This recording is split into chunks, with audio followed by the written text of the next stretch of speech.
जय हिंद दोस्तों, स्वागत है आपका मेरे YouTube channel study with Raman में। आज उत्तराखंड जिला दर्शन सीरीज़ का चौथा लेक्चर है, जिसमें हम उत्तराखंड के कुमाऊं मंडल के उस ज़िले के बारे में पढ़ने वाले हैं जिसे हम कुमाऊं का प्रथम शहर भी कहते हैं। तो आज हम पढ़ेंगे चंपावत ज़िले के बारे में। तो बिना किसी देरी के चलिए शुरू करते हैं।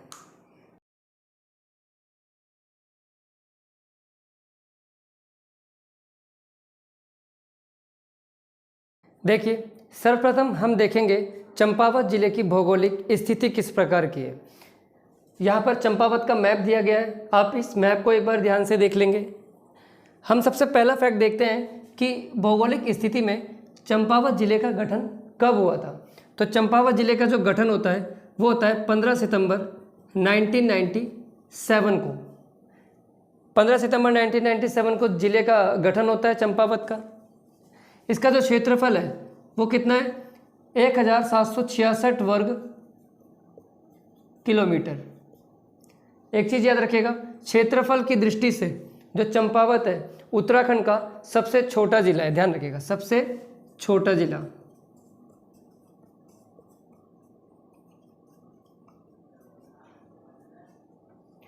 इसकी स्थिति किस प्रकार की है। चंपावत को अगर हम ध्यान से देखें तो ये दो नदियों के संगम पर बसा हुआ है। कौन कौन सी नदी, चंपावती और गड़की गाढ़। गड़की गाढ़, गाढ़ जो है वो उत्तराखंड में स्थानीय भाषा में छोटी नदियों को कहा जाता है। तो ध्यान रखिएगा, गड़की गाढ़ और चंपावती नदी के संगम पर बसा हुआ ये जिला है। इसी चंपावती नदी के नाम पर ही इस जिले का नाम चंपावत रखा गया है। नेक्स्ट है सीमाएं। ये किस किस से सीमा अपनी बनाता है, तो ध्यान रखिएगा 4 तो जिलों से सीमा बनाता है। ये 4 जिलों से ये सीमा बनाता है। कौन कौन से जिले हैं मैप में देखेंगे। देखिए, इधर है इसके पिथौरागढ़ स्थित, अल्मोड़ा, नैनीताल और उधम सिंह नगर। 1 2 3 4, तो 4 जिलों से जो है वो चंपावत सीमा बनाता है। साथ ही ये एक अंतर्राष्ट्रीय सीमा भी बनाता है। किस देश के साथ, नेपाल के साथ। ध्यान रखिएगा, अंतर्राष्ट्रीय सीमा भी साझा करता है ये नेपाल के साथ। पूर्व में इसके नेपाल जो है वो स्थित है। चंपावत जिला जो था वो किससे अलग होकर बनाया गया था, किससे अलग करके इस जिले का गठन किया गया था। तो ध्यान रखिएगा, पहले ये अल्मोड़ा का हिस्सा था। अल्मोड़ा का हिस्सा था। और पहले ये किस रूप में था, ये क्या था पहले, ध्यान रखिएगा, सन 1972 में चंपावत को पिथौरागढ़ की तहसील बनाया गया था। पिथौरागढ़ जिला जो हमारे उत्तराखंड में है, सबसे पूर्वी जिला जो है पिथौरागढ़, उसकी तहसील था ये।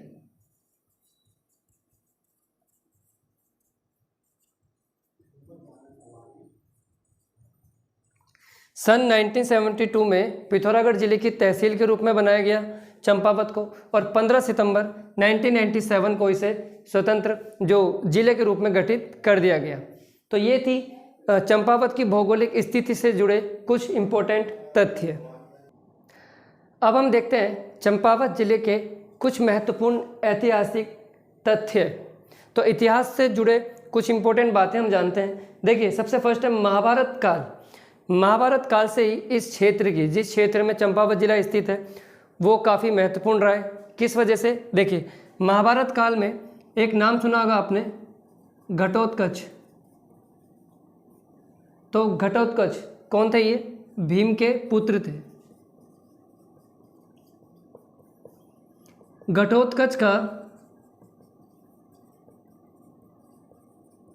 निवास स्थान था ये वाला क्षेत्र, जहाँ पर आज चंपावत जिला जो स्थित है, ये क्षेत्र घटोत्कच का निवास स्थान था। इसी वजह से जब घटोत्कच की मृत्यु हो जाती है तो इनके जो पिता भीम होते हैं वो इनकी याद में यहाँ पर एक मंदिर का निर्माण करवाते हैं, जिसे घटोत्कच मंदिर के नाम से जाना जाता है। साथ ही इनकी जो माता थी हिडिंबा, उनका मंदिर भी कहाँ पर स्थित है, हिडिंबा मंदिर, ये भी चंपावत में ही स्थित है। तो महाभारत काल से जुड़ी कुछ बातें आपको याद रखनी है चंपावत जिले से संबंधित। क्या क्या, एक तो घटोत्कच का आदि निवास स्थान है और घटोत्कच मंदिर भी यहीं पर स्थित है। इनकी माता का मंदिर हिडिंबा मंदिर भी यहीं पर स्थित है। मंदिरों से जो है एग्जाम में काफ़ी क्वेश्चन पूछे जाते हैं। नेक्स्ट है प्राचीन नाम। चंपावत का जो प्राचीन नाम है वो क्या था? तो इनका जो प्राचीन नाम था चंपावत का वो है काली कुमु, काली कुमु या फिर काली कुमाऊं।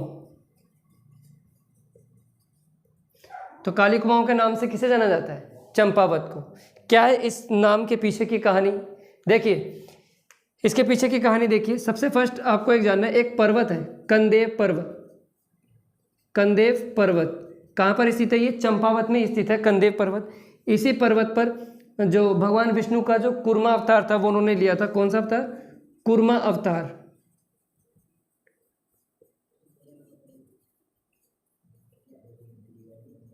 तो विष्णु जी का कूर्मा अवतार जो उन्होंने लिया था वो चंपावत में ही स्थित कंदेव पर्वत पर लिया था। इसी कूर्मा अवतार की वजह से ही इस क्षेत्र का नाम कुमु पड़ा था। काली कैसे पड़ा? देखिए यहीं पर एक नदी भी प्रवाहित होती है जिसका नाम है काली नदी। तो काली नदी के होने के कारण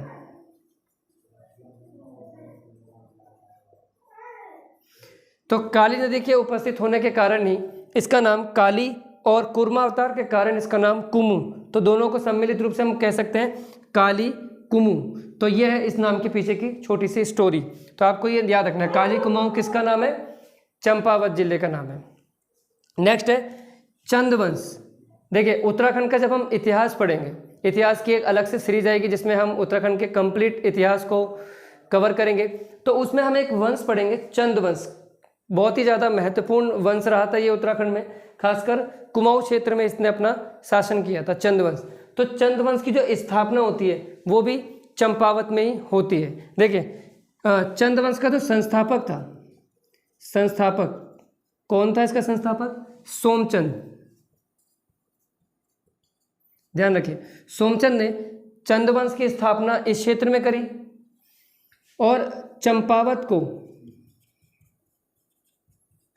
प्रारंभिक राजधानी बनाया। चंपावत को प्रारंभिक राजधानी किसने बनाया? सोमचंद ने।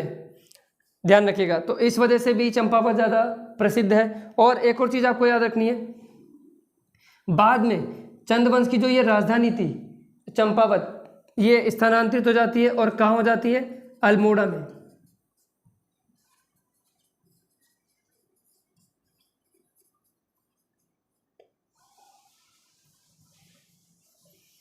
अल्मोड़ा राजधानी स्थानांतरित हो जाती है और ये राजधानी चेंज कौन करता है? बालो कल्याण चंद।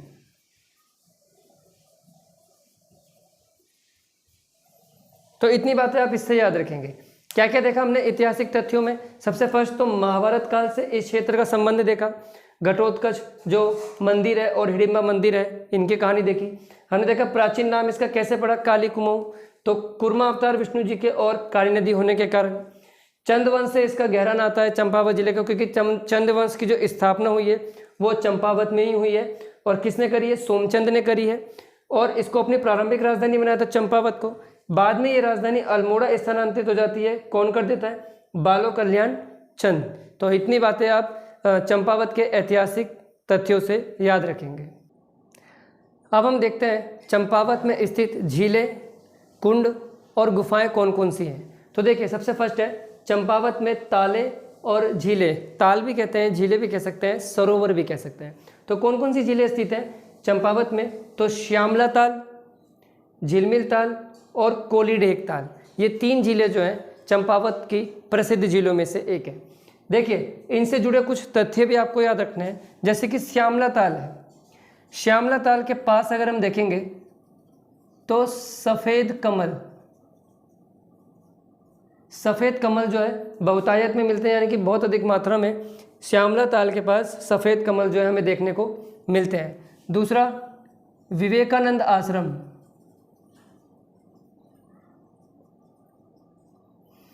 विवेकानंद आश्रम किस ताल के निकट स्थित है?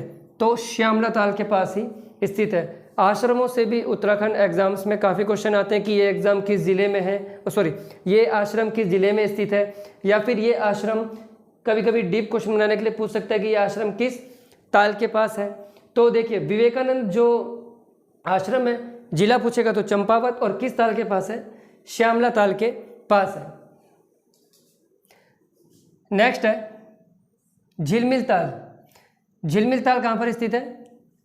चंपावत में ही स्थित है। इससे जुड़ा एक और फैक्ट आप याद रखेंगे श्यामला ताल से, झूला मेला। झूला मेला कहाँ पर लगता है? चंपावत में। किस ताल के पास लगता है? श्यामला ताल के पास लगता है। अब देखिए झिलमिल ताल जो है, झिलमिल जो ये शब्द है झिलमिल, इससे उत्तराखंड में 3 चीज़ें आपको बता रहा हूँ वो याद रखिएगा। एक तो झिलमिल ताल अगर आपसे पूछे तो चंपावत में स्थित है, और अगर आपसे पूछे झिलमिल गुफा, झिलमिल गुफा, या आपसे पूछ ले झिलमिल आरक्षित क्षेत्र,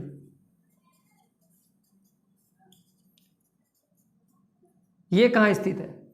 तो झिलमिल गुफा जो है वो पौड़ी गढ़वाल में स्थित है, और झिलमिल आरक्षित क्षेत्र जो है ये हरिद्वार में स्थित है, हरिद्वार जिले में स्थित है। तो इस झिलमिल शब्द से आप 3 क्वेश्चन याद रखेंगे। झिलमिल ताल आएगा तो चंपावत, झिलमिल गुफा आएगा तो पौड़ी, और झिलमिल संरक्षित क्षेत्र या आरक्षित क्षेत्र आएगा तो वो हरिद्वार में स्थित है। नेक्स्ट है कोलीढेक ताल।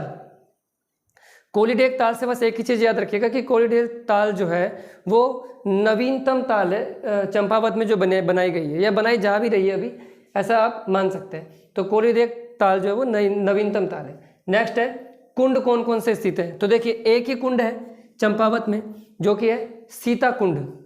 देखिए सीता कुंड अगर आपसे पूछे तो आपको बताना है चंपावत जिले में स्थित है, लेकिन इसी की जगह अगर आपसे सती कुंड पूछता, सती कुंड, तो ये कहाँ पर स्थित है सती कुंड?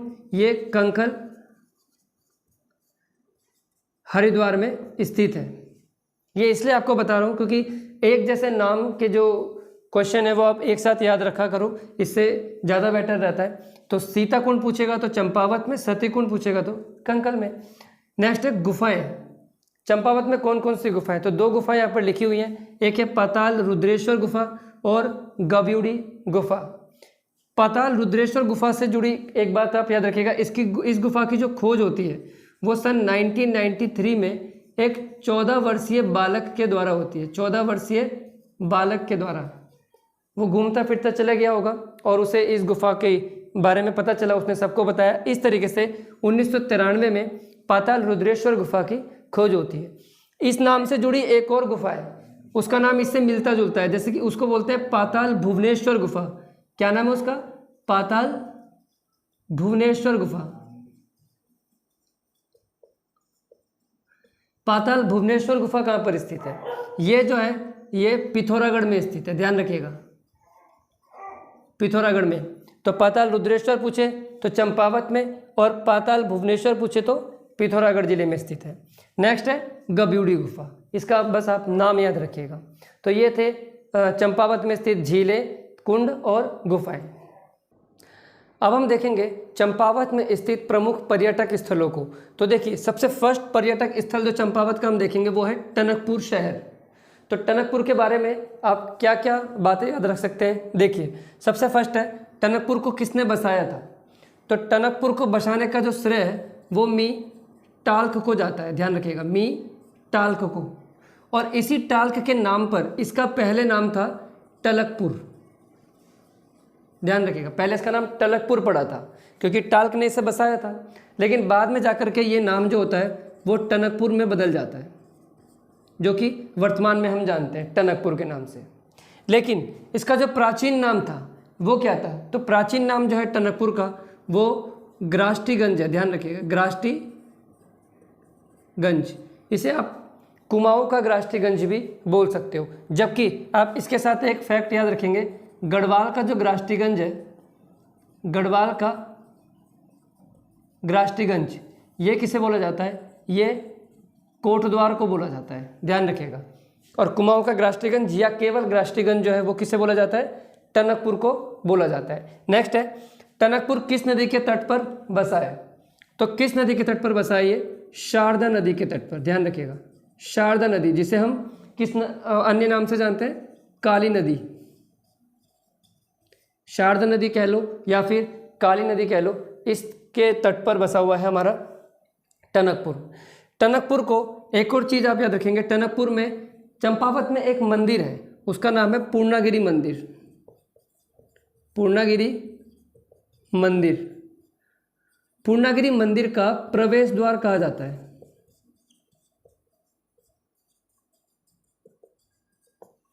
पूर्णागिरि मंदिर जो कि चंपावत में स्थित है, उसका प्रवेश द्वार किसे बोला जाता है? टनकपुर को ही बोला जाता है। एक फैक्ट और आप याद रखेंगे, जैसे कि प्राचीन समय में एक मंडी हुआ करती थी, बरमदेव मंडी। बरमदेव मंडी ये यहीं स्थित थी, इसी क्षेत्र में जहां पर आज टनकपुर बसा हुआ है। लेकिन 1890 में एक घटना होती है, शारदा नदी में बाढ़ आ जाती है।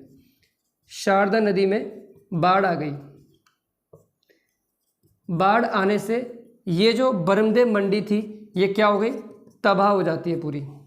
ध्यान रखिएगा, ये क्वेश्चन आया हुआ है एग्जाम में कि बरमदेव मंडी जो है वो प्राचीन समय में किस जिले में स्थित थी? तो वो चंपावत जिले में स्थित थी। और कहाँ पर थी? टनकपुर वाले क्षेत्र में स्थित थी। 1890 में शारदा नदी में बाढ़ आने के कारण जो थी ये बरमदेव मंडी जो है वो ध्वस्त हो चुकी थी। अब हम देखते हैं लोहा घाट के बारे में। तो लोहा घाट भी चंपावत में स्थित एक प्रसिद्ध स्थल है। इसके बारे में आप ये फैक्ट्स याद रखेंगे, जैसे कि सबसे फर्स्ट है, पुराणों में इसका नाम क्या था? लोहा घाट का पुराणों में क्या नाम था? तो ध्यान रखिएगा, लोहारगल। लोहारगल जो है इसे पुराणों में कहा जाता था। किस नदी के तट पर बसा हुआ है लोहा घाट? तो लोहा घाट जो है चंपावत में एक छोटी सी नदी बहती है जिसका नाम है लोहावती नदी। ध्यान रखिएगा, लोहावती नदी के तट पर यह बसा हुआ है। इसका अन्य नाम क्या है? अन्य नाम जो है इसका सुई है। सुई नाम से भी लोहा घाट को जाना जाता है। पेपर में क्वेश्चन उपनामों से आते ही रहते हैं, तो सुई नाम से जाना जाता है लोहा घाट को। दो फैक्ट्स और याद रखेंगे, जैसे कि यहाँ पर दो काफ़ी प्रसिद्ध मंदिर हैं, ऋषेश्वर मंदिर और मानेश्वर मंदिर। मानेश्वर मंदिर, तो आपसे पूछे अगर ऋषेश्वर मंदिर या मानेश्वर मंदिर किस जिले में स्थित है? तो चंपावत में स्थित है। और कहाँ पर स्थित है? लोहा घाट में स्थित है। यहाँ पर एक क्षेत्र है सूखीडांग क्षेत्र। सूखीडांग क्षेत्र, ये सूखीडांग क्षेत्र जो है ये किस चीज़ के लिए फेमस है? अपने अचार के लिए फेमस है। यहाँ पर अचार के लिए प्रसिद्ध है।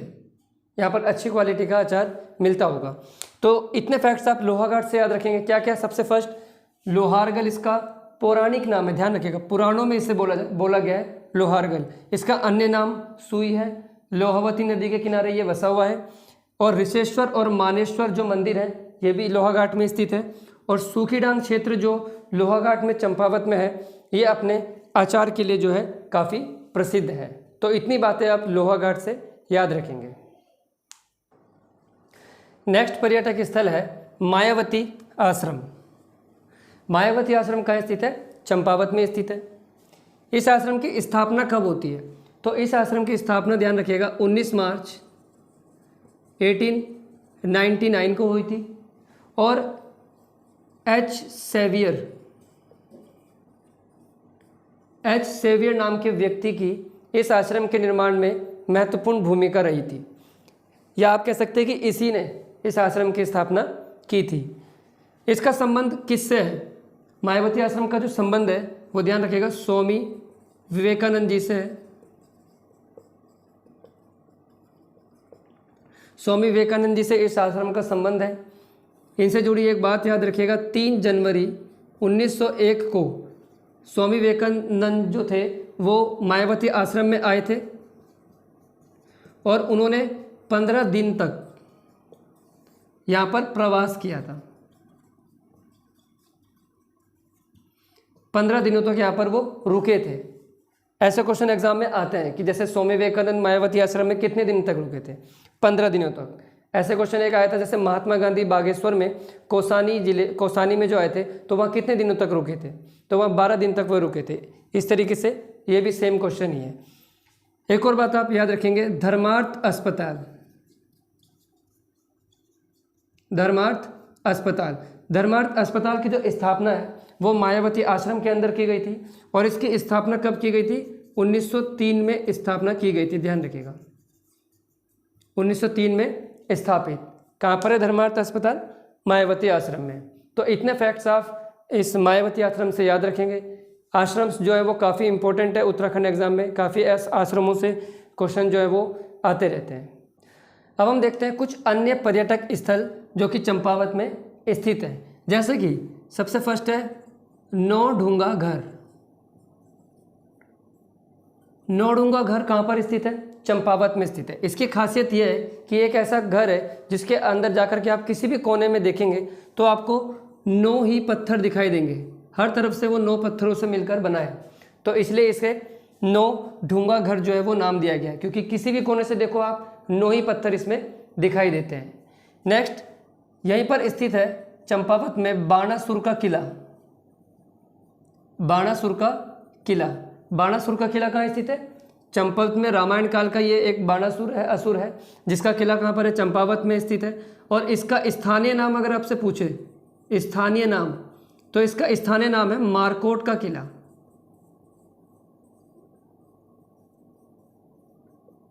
इसे स्थानीय भाषा में मारकोट का किला बोला जाता है, बाणासुर के किले को।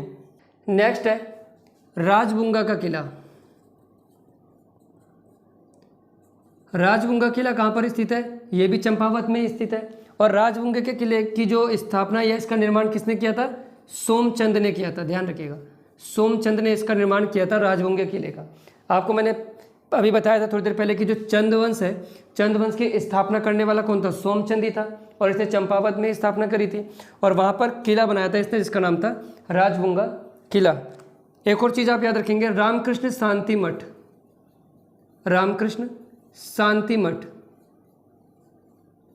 ये भी चंपावत में स्थित है, रामकृष्ण शांति मठ, और इसकी स्थापना 1901 में स्वामी विवेकानंद जी ने की थी।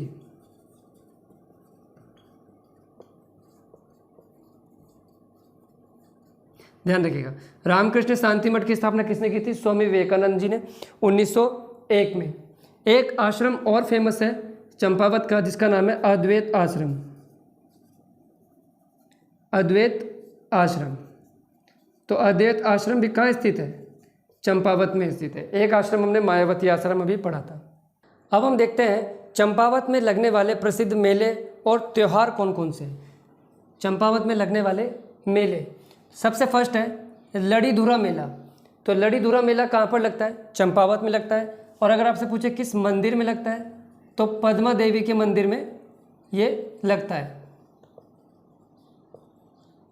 पद्मा देवी के मंदिर में लगने वाला मेला है लड़ीधुरा मेला।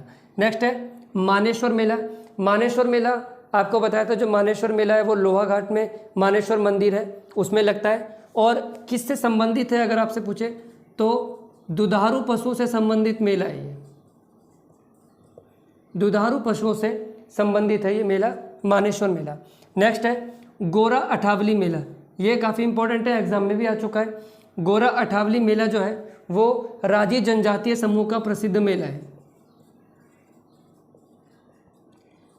राजी जनजाति का प्रसिद्ध मेला है। हमारे उत्तराखंड में 5 जनजातीय समूह हैं, उनमें से एक है राजी जनजाति, जो कि हमारे उत्तराखंड का सबसे छोटा जनजातीय समूह है। तो इसी का प्रसिद्ध मेला है गोरा अठावली मेला। नेक्स्ट है पूर्णागिरी मेला। तो जो पूर्णागिरी मेला है वो कहाँ लगता है? तो टनकपुर, चंपावत में जो स्थल है टनकपुर, वहाँ पर एक पर्वत है अन्नपूर्णा शिखर। इस शिखर पर एक मंदिर है जिसका नाम है पूर्णागिरी मंदिर। इसी मंदिर में लगने वाला मेला है ये पूर्णागिरी मेला। नेक्स्ट है झूला मेला। झूला मेला पहले भी आपको बता चुका हूँ। झूला मेला जो है वो श्यामला ताल के पास लगता है, ध्यान रखिएगा, श्यामला ताल, जो कि चंपावत में स्थित एक प्रसिद्ध ताल है, उसके पास लगता है झूला मेला। नेक्स्ट है जोड़ मेला। जोड़ मेला जो है वो मीठा रीठा साहिब,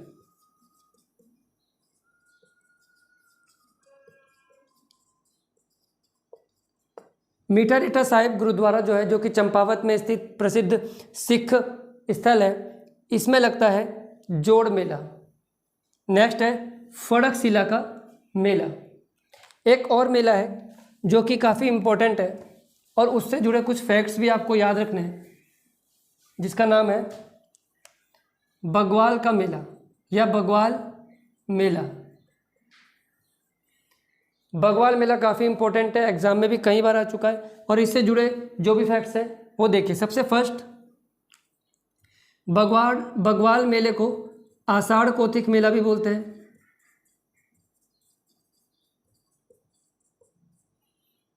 कहाँ पर लगता है ये बग्वाल मेला? तो चंपावत में एक जगह है देवीधुरा। देवीधुरा, तो देवीधुरा नामक जगह पर ये मेला लगता है। और कौन से मंदिर में अगर आपसे पूछे तो माँ वाराही देवी के मंदिर में लगने वाला मेला है।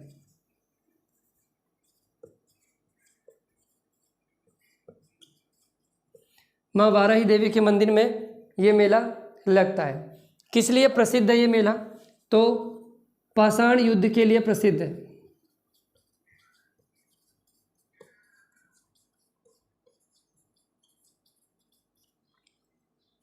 प्राचीन समय में जो बग्वाल मेला है इसमें पाषाण युद्ध खेला जाता था, पत्थरों की होली आप कह सकते हैं। तो इसमें 2-3 ग्रुप्स रहते थे, संगठन रहते थे और आपस में पत्थर एक दूसरे को मारते थे। और इसमें मान्यता ये थी कि जब तक एक व्यक्ति के बराबर का खून नहीं निकलेगा तब तक ये मेला चलता रहता था। तो ये वही मेला है, बग्वाल मेला। पाषाण युद्ध के लिए फेमस था। लेकिन सन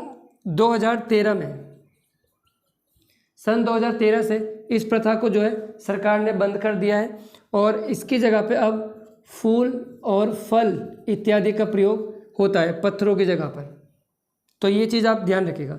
देवीधुरा में लगने के कारण इस मेले को देवीधुरा मेला भी कहा जाता है। तो इतने फैक्ट्स आप बग्वाल मेले से याद रखेंगे। साथ ही बग्वाल मेले को राजकीय मेला भी घोषित किया जा चुका है। अब हम देखेंगे चंपावत में स्थित प्रसिद्ध मंदिर कौन कौन से हैं। तो देखिए चंपावत में कौन कौन से प्रसिद्ध मंदिर है। सबसे फर्स्ट है हिंगला देवी का मंदिर। हिंगला देवी मंदिर चंपावत में स्थित है। सप्तेश्वर मंदिर, सप्तेश्वर मंदिर जो है, सप्तेश्वर मंदिर नाम से दिख रहा होगा, 7 मंदिरों का ये समूह है। और इसमें जो सबसे प्रसिद्ध मंदिर है उसका नाम है बालेश्वर मंदिर। बालेश्वर मंदिर, तो ये भी पूछ सकते हैं बालेश्वर मंदिर किस जिले में, तो ये चंपावत में स्थित है। सप्तेश्वर मंदिर, घटोत्कच मंदिर, स्टार्टिंग में ही बताया था आपको, घटोत्कच मंदिर। और वाराही देवी मंदिर, वाराही देवी मंदिर जहाँ पर बग्वाल मेला लगता है। चोमुह देवता का मंदिर, ध्यान रखिएगा ये चोमुह देवता का मंदिर है। ये पशुरक्षक देवता के रूप में जाने जाते हैं, पशुरक्षक देवता। तो पशुरक्षक देवता जो है चोमुह देवता का मंदिर कहाँ पर है? चंपावत में स्थित है। नरसिंह मंदिर, हिडिंबा मंदिर जो कि घटोत्कच की माता का मंदिर है, हिडिंबा मंदिर। कांतेश्वर महादेव मंदिर, ये कहाँ पर स्थित है? चंपावत में ही है। अखिल तारिणी मंदिर। नेक्स्ट है खेतीकान का सूर्य मंदिर। उत्तराखंड में कुछ प्रमुख सूर्य मंदिर स्थित है, जैसे कटारमल का सूर्य मंदिर, मढ़ का सूर्य मंदिर, कुलसारी का सूर्य मंदिर। तो इसी तरीके से एक है खेतीखान का सूर्य मंदिर। ये किस जिले में? चंपावत के अंदर है। बाकियों को हम अन्य जिलों में पढ़ेंगे। नेक्स्ट है झूठा मंदिर। झूठा मंदिर काफ़ी इंपॉर्टेंट है, झूठा मंदिर पेपर में आ भी चुका है। ये कहाँ पर स्थित है? चंपावत में स्थित है। नेक्स्ट है मीठा रीठा साहिब। मीठा रीठा साहिब गुरुद्वारा, ये सिखों का प्रसिद्ध स्थल है और यहाँ पर एक प्रसिद्ध मेला भी लगता है जो अभी बताया था मैंने, जोड़ मेला। अब हम देखते हैं चंपावत के प्रशासनिक ढांचे को। तो देखिए चंपावत का प्रशासनिक ढांचा, सबसे फर्स्ट है विधानसभा सीटें। चंपावत में कितनी विधानसभा सीटें? तो चंपावत में 2 विधानसभा सीटें हैं। कौन कौन सी? चंपावत और लोहाघाट। विकासखंड, कितने विकासखंड है चंपावत में? 4 विकासखंड है। कौन कौन से? चंपावत, लोहाघाट, बाराकोट और पाटी। नेक्स्ट है तहसीलें। चंपावत में कितनी तहसीलें हैं? 5 तहसीलें हैं। चंपावत, बाराकोट, पूर्णागिरी, लोहाघाट और पाटी, ये 5 तहसीलें हैं। जनघनत्व कितना है चंपावत का? तो 147। जनघनत्व किसे कहते हैं? प्रति 1 किलोमीटर में जितने लोग रहते हैं उसे उस क्षेत्र का या उस राज्य का या उस जिले का जनघनत्व कहते हैं। तो कितना जनघनत्व है? 147। नेक्स्ट है लिंगानुपात कितना है? तो चंपावत का लिंगानुपात है 980। अब हम देखेंगे चंपावत से जुड़े कुछ अन्य महत्वपूर्ण तथ्य। तो देखिए सबसे फर्स्ट है एक हथिया नौला। तो एक हथिया नौला या फिर इसे बावली भी कहा जा सकता है। तो ये कहाँ पर स्थित है? चंपावत में स्थित है। इसका जो निर्माण है वो किसने किया था? तो